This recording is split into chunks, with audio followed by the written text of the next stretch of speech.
नमस्कार। आप सभी का बहुत बहुत स्वागत है। आज हम लोग आपके लिए जो टॉपिक लेके आए हैं वह टॉपिक है राष्ट्रीय और राज्य स्तरीय राजनीतिक दल। हम इनके विषय में सारी चीज बताएंगे आपको। अगर हम लोग इसको देखें तो जितनी भी महत्वपूर्ण एग्जाम्स होती हैं, यूपीएससी है, यूपीपी है, उत्तर प्रदेश सब इंस्पेक्टर भर्ती परीक्षा है, ऐसी अन्य जो एक दिवसीय प्रतियोगी परीक्षाएं हैं उसके लिए बहुत ही महत्वपूर्ण टॉपिक होता है और शायद ही इससे पहले आपको किसी ने बताया हो। साथ ही साथ जब पेपर का स्तर थोड़ा उच्च स्तरीय होता है तब इस टॉपिक से बहुत अधिक प्रश्न पूछे जाते हैं और बहुत कम छात्र ऐसे होते हैं जो इन प्रश्नों का जवाब दे सकते हैं। लिहाजा आप इसे बहुत ध्यान से पढ़ेंगे, जब एग्जाम में आएगा आप इसका सही जवाब देंगे जिससे अधिकतम सफलता आप प्राप्त कर सके। तो चलिए हम लोग शुरू करते हैं राष्ट्रीय और राज्य स्तरीय राजनीतिक दल। तो पहले तो मैं ये बता दूं कि राजनीतिक दल होते कितने प्रकार के हैं। तो राजनीतिक दल मुख्य रूप से 3 प्रकार के होते हैं: राष्ट्रीय राजनीतिक दल, राज्य स्तरीय राजनीतिक दल और मान्यता प्राप्त राजनीतिक दल। अब दूसरी बात यह आती है कि इन राजनीतिक दलों को मान्यता कौन देता है। तो किसी भी, चाहे वह राष्ट्रीय स्तर का राजनीतिक दल हो अथवा वह राज्य स्तर का राजनीतिक दल हो, उसे मान्यता प्रदान करने का एकमात्र अधिकार भारत निर्वाचन आयोग के पास होता है। जो भारत निर्वाचन आयोग है, भारत का जो 3 सदस्यीय भारत निर्वाचन आयोग होता है, जो संवैधानिक संस्था है, वह संवैधानिक संस्था ही किसी राजनीतिक दल को मान्यता प्रदान करती है। अब बात यह आती है कि कोई दल राष्ट्रीय राजनीतिक दल कैसे बन सकता है। तो मैं आपको बता दूं, पहला पॉइंट आप गौर से देखिए। राष्ट्रीय राजनीतिक दल बनने के लिए उस दल को लोकसभा अथवा विधानसभा चुनाव में, जब वहां पर लोकसभा अथवा विधानसभा चुनाव हो रहे हो, तो किन्हीं 4 राज्यों, हर पॉइंट को आप गौर से देखिए, किन्हीं 4 राज्यों अथवा 4 से अधिक राज्यों में डाले गए कुल वैध मतों का, यहाँ ये प्रश्न भी बहुत महत्वपूर्ण है, डाले गए कुल वैध मतों का कम से कम 6% वोट चाहिए होता है।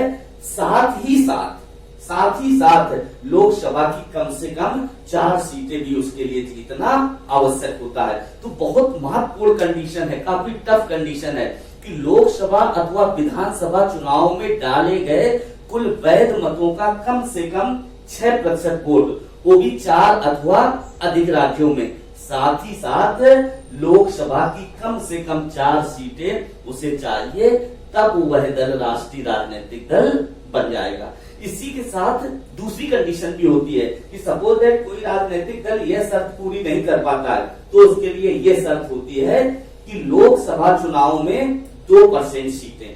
हमारे यहाँ लोकसभा चुनाव में अगर आप देखें तो कुल 543 सीटों पर चुनाव होता है और 2 सीटें मनोनीत होती हैं। तो उन 543 का 2%, जो कि न्यूनतम 11, तो लोकसभा की जो कुल सदस्य संख्या है उसका 2%, जो कि न्यूनतम 11 है, 11 सीटें चाहिए। लेकिन शर्त यह है कि वह सीटें 3 अलग अलग राज्यों से चाहिए। अगर वह ये शर्त पूरी कर लेता है तो भी वह दल राष्ट्रीय राजनीतिक दल बन सकता है। यानी राष्ट्रीय राजनीतिक दल बनने के लिए किसी भी राजनीतिक पार्टी को इन 2 में से किसी एक शर्त को पूरा करना होगा। ये दोनों अलग अलग शर्तें हैं। पहली शर्त कहती है कि 4 अथवा अधिक राज्यों में लोकसभा अथवा विधानसभा चुनाव में डाले गए कुल वैध मतों का 6% वोट, साथ ही साथ कम से कम 4 लोकसभा सीटें, अथवा कहता है कि लोकसभा चुनाव में कुल संख्या का कम से कम 2%, जो कि न्यूनतम 11 बनती है, 11 लोकसभा की सीटें, लेकिन वह सीटें 3 अलग अलग राज्यों से होनी चाहिए, वह दल राष्ट्रीय राजनीतिक दल बन जाएगा। तो यह राजनीतिक दल के रूप में मान्यता हासिल करने के लिए किसी भी राजनीतिक पार्टी को इन 2 में से कोई एक शर्त पूरी करनी होती है। अब आते हैं कि राज्य स्तरीय राजनीतिक दल बनने के लिए क्या करना होता है किसी राजनीतिक पार्टी को। तो राज्य स्तरीय राजनीतिक दल बनने के लिए शर्तें काफी आसान होती हैं। आप गौर करेंगे, शर्त कहती है कि लोकसभा अथवा विधानसभा चुनाव में डाले गए कुल वैध मतों का 6% वोट, साथ ही साथ न्यूनतम 2 विधानसभा सीटें। अगर कोई राजनीतिक दल इस शर्त को पूरा कर लेता है तो वह राज्य स्तरीय राजनीतिक दल बन जाएगा। बहुत आसान शर्त है कि लोकसभा अथवा विधानसभा चुनाव में डाले गए कुल वैध मतों का 6% वोट। आप देखिए 6% का आंकड़ा दोनों जगह समान है। 6% वोट, साथ ही साथ विधानसभा की मात्र 2 सीटें अगर उसे मिल जाती हैं तो वह दल राज्य स्तरीय राजनीतिक दल बन जाएगा। तो ये तो उस दल के राष्ट्रीय अथवा राजनीतिक दल बनने के लिए शर्तें पूरी करना था। ये शर्तें पूरी करने के बाद वो ये इस तरह की राजनीतिक पार्टी बन सकते हैं। अब दूसरी बात ये आती है कि आखिर राष्ट्रीय पार्टी अथवा राज्य स्तरीय पार्टी बनने के फायदे क्या हैं। तो मैं आपको बताता हूं कि किसी भी राजनीतिक दल के राष्ट्रीय अथवा राज्य स्तरीय दल बनने के बहुत सारे फायदे हैं। आप देखेंगे अगर वह दल राष्ट्रीय दल बन जाता है तो उस राजनीतिक दल को दिल्ली में स्थायी रूप से एक कार्यालय मिलेगा, उस पार्टी के अध्यक्ष को रहने के लिए एक आवास मिलेगा, साथ ही साथ जब लोकसभा के आम चुनाव होते हैं तो उसमें दूरदर्शन पर एडवर्टाइज के लिए जो फ्री टाइम मिलता है उस फ्री टाइम का भी वह हकदार होगा, यानी उस फ्री टाइम में उसको भी टाइम आवंटित होगा। जो भी राजनीतिक दल होंगे सबको अलग अलग टाइम मिलेगा। साथ ही साथ उसका एक निश्चित चुनाव चिन्ह भी होता है, वह उसका फिक्स होता है, जिस पर उसका पेटेंट होता है। वह अपने अधिकृत चुनाव चिन्ह का प्रयोग करेगा। जो चुनाव चिन्ह उस राजनीतिक दल को आवंटित है उसका कोई भी दूसरा व्यक्ति प्रयोग नहीं कर सकता। तो आपने देखे कितने फायदे हैं। उसका स्थायी चुनाव चिन्ह है, उसका स्थायी कार्यालय होगा, उसके राष्ट्रीय अध्यक्ष को स्थायी रूप से रहने के लिए आवास मिलेगा, सरकारी आवास होगा। साथ ही साथ जब चुनाव होगा तो जो फ्री टाइम होता है वह फ्री टाइम भी उस राजनीतिक दल को आवंटित होगा। और इसी के साथ अगर कोई भी बैठक सरकार आयोजित करती है तो उस बैठक की नियमित रूप से उसे सूचना देनी होगी और उसे आमंत्रित भी किया जाता है। अब वो जाए या न जाए वह उस राजनीतिक दल की मर्जी होती है। तो यह उस राजनीतिक दल के फायदे होते हैं।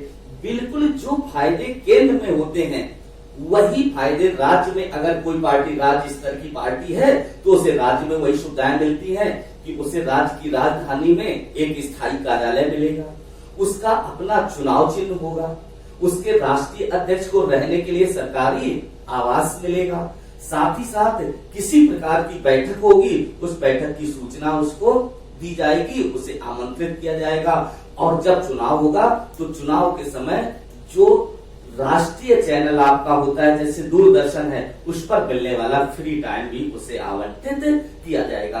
तो ये फायदे होते हैं उस पार्टी के राजनीतिक पार्टी बनने के। अब तीसरी तरह की जो पार्टी है मान्यता प्राप्त पार्टी।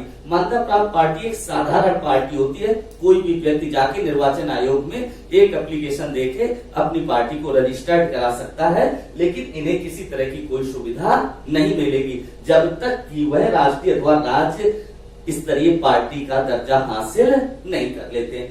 अब आते हैं हम लोग कि क्या इनके साथ दिक्कत हो सकती है। देखिए कोई पार्टी राष्ट्रीय पार्टी है, हो सकता है कि उसका प्रदर्शन खराब हो। अगर उसका प्रदर्शन खराब होता है और लगातार एक निश्चित अंतराल तक वह इन शर्तों को पूरा नहीं कर पाता है तो भारत निर्वाचन आयोग उसकी राष्ट्रीय पार्टी अथवा राज्य स्तर पर अगर वही घटना होती है तो उसकी राज्य स्तरीय पार्टी का दर्जा समाप्त कर देगा, उसका दर्जा समाप्त हो जाएगा। लेकिन दर्जा समाप्त होने के बाद भी उस पार्टी को आगे 6 वर्षों तक अपने चुनाव चिन्ह के प्रयोग की इजाजत रहेगी और 6 वर्षों तक वह चुनाव चिन्ह का प्रयोग करता रहेगा। साथ ही साथ इस समयांतराल में जो कि निर्वाचन आयोग द्वारा और अधिक बढ़ाया जा सकता है, अगर वह अपने प्रदर्शन को ठीक कर लेता है तो पुनः उसे राष्ट्रीय अथवा राज्य स्तरीय दल की मान्यता प्रदान कर दी जाएगी। तो ऐसा नहीं कि एक बार मान्यता समाप्त होने के बाद वह दल राष्ट्रीय दल नहीं बन सकता। मेहनत करेगा, अपना वोट परसेंटेज बढ़ाएगा, वोट शेयर बढ़ाएगा, वह पुनः अपना राष्ट्रीय अथवा राजनीतिक जो राज्य स्तरीय पार्टी है उसका दर्जा हासिल कर लेगा। अब 2-3 बातें और यहाँ पर आती हैं कि जो निर्वाचन आयोग है वह इसके लिए सबसे महत्वपूर्ण संस्था है। यह निर्वाचन आयोग के अधीन होता है। निर्वाचन आयोग इन कठिन मापदंडों को देखते हैं, अपने आधार पर उन्हें मॉनिटर करते हैं और जब वो पाते हैं कि इस राजनीतिक दल ने मेरे द्वारा निर्धारित गाइडलाइंस को पूरा कर लिया है, तो उन्हें अधिकार है कि वह उस पार्टी को राष्ट्रीय अथवा राज्य स्तरीय पार्टी का दर्जा दे सकते हैं। तो ये वो शर्तें थी जो किसी पार्टी को राष्ट्रीय अथवा राज्य स्तरीय पार्टी बनने के लिए चाहिए। 2-3 महत्वपूर्ण बातें यहाँ पर हैं। वो क्या है कि किसी राजनीतिक दल को राष्ट्रीय अथवा राज्य स्तरीय पार्टी बनने के लिए मान्यता कौन देता है? तो मान्यता देता है भारत निर्वाचन आयोग। उसे सुविधाएं क्या मिलती हैं? मैं पहले ही बता चुका कि कई सारी रियायतें हैं जो उसे दी जाती हैं। इसके साथ शर्तें क्या है? शर्तें बहुत आसान है, आप ध्यान रखिए। ये 6% का आंकड़ा दोनों जगह बहुत महत्वपूर्ण है कि लोकसभा अथवा विधानसभा चुनाव में कुल डाले गए वैध मतों का 6% वोट, लेकिन कम से कम 4 अथवा अधिक राज्यों में, और इसके साथ साथ कम से कम 4 सीटें, और अगर ये शर्त पूरी ना कर सके तो लोकसभा की कुल निर्धारित संख्या सदस्य संख्या का 2% सीटें, जो कि न्यूनतम 11 बनती हैं, वह 11 सीटें, लेकिन कम से कम 3 अलग अलग राज्यों से अगर वह हासिल कर लेता है तो वह राजनीतिक दल राष्ट्रीय राजनीतिक दल बन जाएगा। जबकि राज्य स्तरीय राजनीतिक दल बनने के लिए बहुत शर्तें आसान हैं। आपने देखा था लोकसभा अथवा विधानसभा चुनाव में डाले गए कुल वैध मतों का 6% वोट, साथ ही साथ 2 विधानसभा की सीटें उसे दे दी जाएंगी, तो वह दल राज्य स्तरीय राजनीतिक दल बन जाएगा।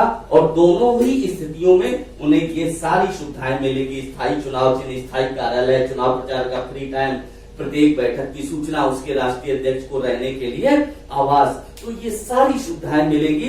इसलिए कोई भी राजनीतिक दल बहुत महत्वपूर्ण हो जाता है जब वह राष्ट्रीय अथवा राज्य स्तरीय राजनीतिक दल का दर्जा हासिल कर लेता है। तो ये बहुत अच्छी परीक्षाओं में आने वाले प्रश्न हैं। काफी कठिन प्रश्न माने जाते हैं, लेकिन एक बार आप आसानी से समझ लेते हैं आपके लिए बहुत आसान हो जाएंगे। मुझे पूरी उम्मीद है पूरा डिस्क्रिप्शन आपको अच्छी तरह से समझ आया होगा। आप बहुत ध्यान से वीडियो को 2 बार देख लेंगे तो आगे आने वाली किसी परीक्षा में आपके ये प्रश्न छूटेंगे नहीं। आपकी सफलता निश्चित है। आप सभी का बहुत बहुत धन्यवाद।